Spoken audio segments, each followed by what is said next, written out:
Gaming culture is definitely one of the biggest and brightest things of today's future. I mean, how the fuck can you lie? Video games are artwork.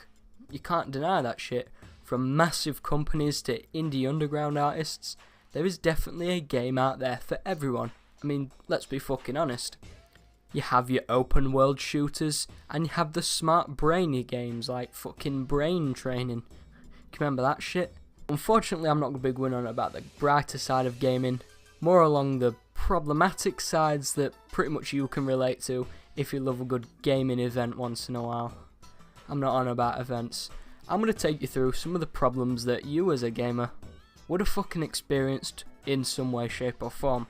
Without cunting around, let's get into it. Online microcurrency and microtransactions, just to name a few. Seriously, this isn't going away anytime soon, because the average microcurrency makes more than the fucking game did in general, and that's actually fucking true for some cases. They're not going away. In fact, I have the very fair hunch that they're gonna get fucking stronger. Seriously, I could just see games around 10 or maybe 5 years in the future where around 2,000 credits will cost double of your parents' fucking salary. It's fucking ridiculous.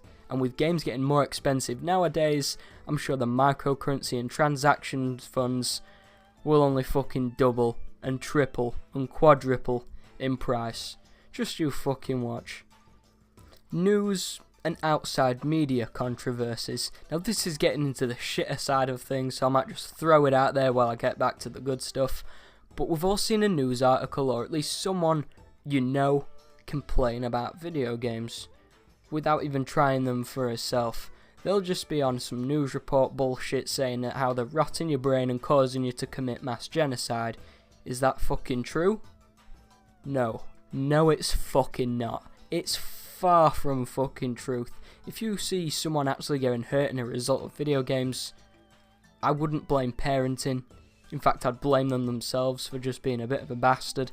I'm not comparing this to any extreme levels. I'm just saying you're playing a bit of Street Fighter or maybe Mortal Kombat and your brother kicks your other brother right in nose. I wouldn't say that's a fault at video games.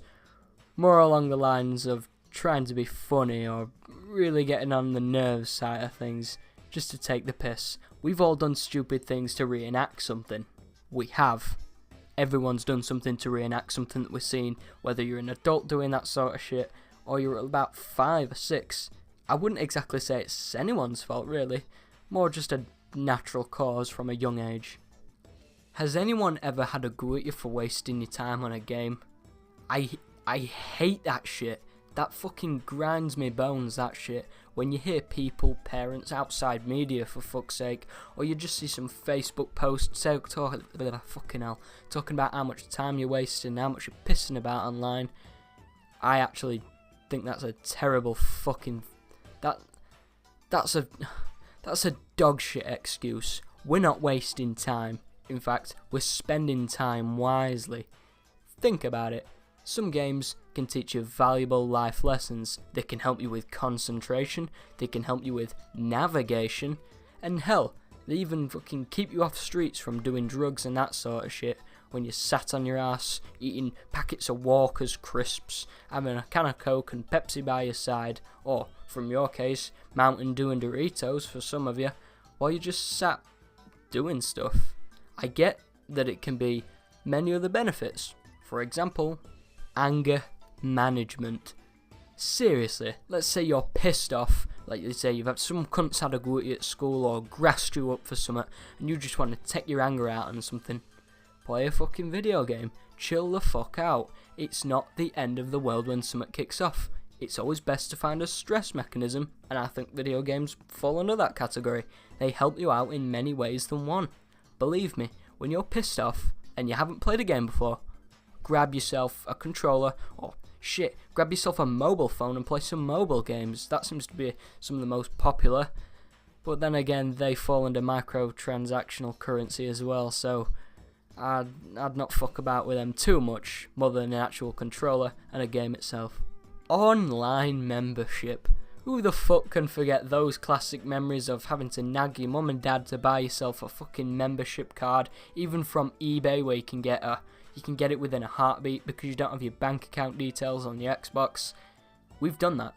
Oh, have you not tried that? If you don't have a bank account connected to your Xbox, but you've got a family member with eBay, I'm sure if you behave yourself, you'll be able to get you sent a weekend trial. Not that you're going to do much in a weekend, but shit, if you're having a party over, it's a good benefit. £2 for 2 days, that's a fucking bargain. But online membership should really be a thing of the past, simply because you just... It's fucking obvious, isn't it? Come on. Extreme installation updates. These are a fucking nightmare. Seriously, how many of you have lost sleep waiting for a fucking game to update? And then there's also day one patches and fucking mid-roll updates, so they take the fucking piss. Whatever happened to the good old days of just slapping a DVD into your game and letting it play? By DVD I meant game, disc, whatever the fuck. It especially really pisses you off. You know, nowadays our games are more bigger than others, with gigabytes up to fucking 100 section now. Believe me, you're better off sticking to the fucking indie games if you don't want to bulk your hard drive up.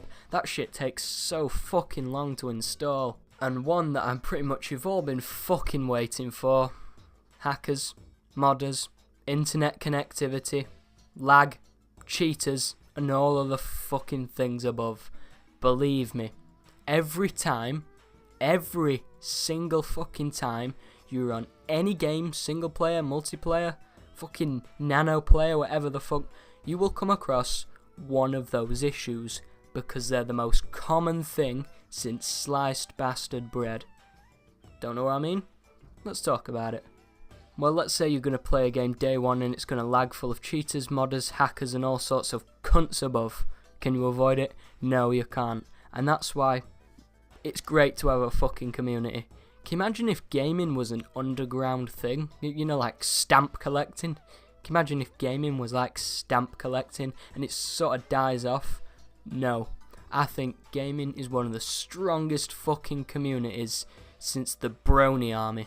Seriously. I don't think gaming culture is ever going to die. I just think it's going to get stronger. And to be honest, I'd actually love to play some fucking indie games once in a while. If you're watching this and you've made an indie game, I will buy that shit. If it's any good, obviously.